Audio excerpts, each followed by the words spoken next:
Provavelmente você já ouviu o termo falácia, né?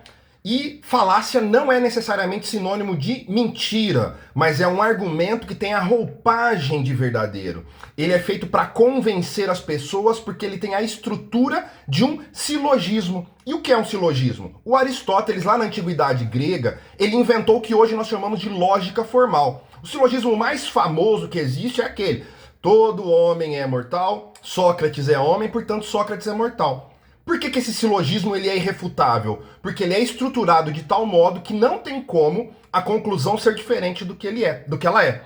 E na falácia nós temos uma estrutura que serve então para convencer as pessoas. Eu listei 5 tipos de falácias que são muito comuns. Claro, existem muito mais falácias do que isso, mas dá para ter uma boa ideia do que é e de como são utilizadas as falácias. O primeiro tipo de falácia é o que nós chamamos em latim de ad baculum, né? Ou o recurso à força. Basicamente é recorrer à força ou à coação física ou mental para convencer alguém da validade ou não de um argumento. Exemplo, no campo da política. Se você votar contra essa lei, nós vamos expor a sua vida pessoal nas redes sociais. Ou um argumento mais do dia a dia, né?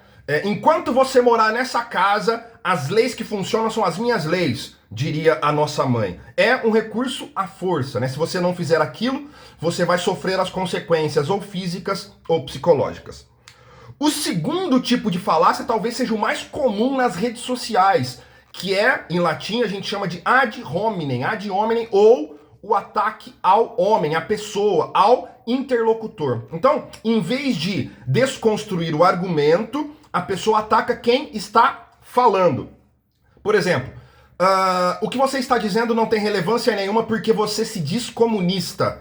Ora, a preferência política da pessoa não valida ou invalida o argumento. Nós temos que observar o argumento em si mesmo, né?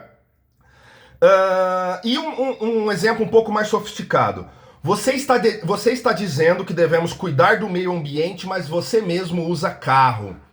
É uma contradição da pessoa, né? Porque o carro polui o meio ambiente, mas isso não invalida os argumentos que ela está utilizando naquela discussão.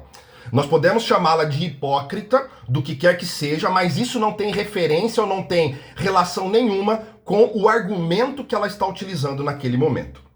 O terceiro tipo de falácia é o que nós chamamos em latim de ad verecundiam, ou apelo à autoridade. Utilização de pessoas ou celebridades, pessoas muito famosas, né, que atestam a veracidade ou a falsidade de determinado argumento, utilizando justamente o seu posto de comando ou a sua autoridade intelectual. Um exemplo: Deus deve existir porque grandes cérebros da humanidade, como Newton e Kepler, acreditavam nele. Ora, a crença de Newton, mesmo que ela tenha sido um grande físico, não atesta a existência ou a inexistência de Deus. Portanto, isso é uma falácia. Tem a aparência de ser verdadeiro. Quarto tipo de falácia é o que chamamos de post hoc, ou falsa causa, né? Afirmar que um acontecimento é causa de outro simplesmente porque vem antes dele, né?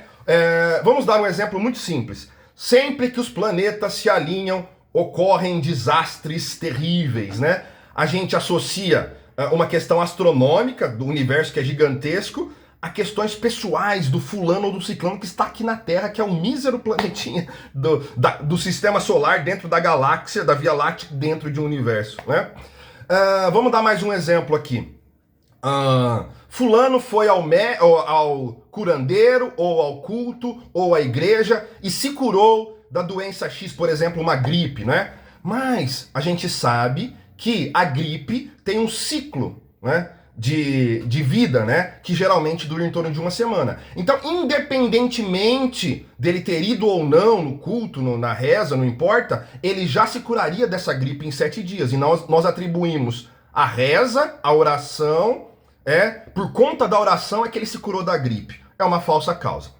E por último, a quinta falácia a gente chama de falsa analogia ou falsa comparação, né? Comparar duas situações adversas entre si para provar a conclusão de uma em analogia à outra. Por exemplo, a democracia é um malefício para o Brasil atual porque Hitler se utilizou dela para subir ao poder. Ora, falar mal, né? Desqualificar a democracia, porque houve um caso em que ela foi, que nem foi assim, nós sabemos, né? Mas que ela teria sido utilizada para colocar um tirano no poder, não desqualifica a democracia enquanto sistema político. Percebe? Estas foram os cinco exemplos, né? As 5 frases, os 5 modos de fazer falácias. Eu espero que tenha sido útil, e se você gostou do tema, procure mais falácias e procure exemplos consistentes a esse respeito. Obrigado e até mais.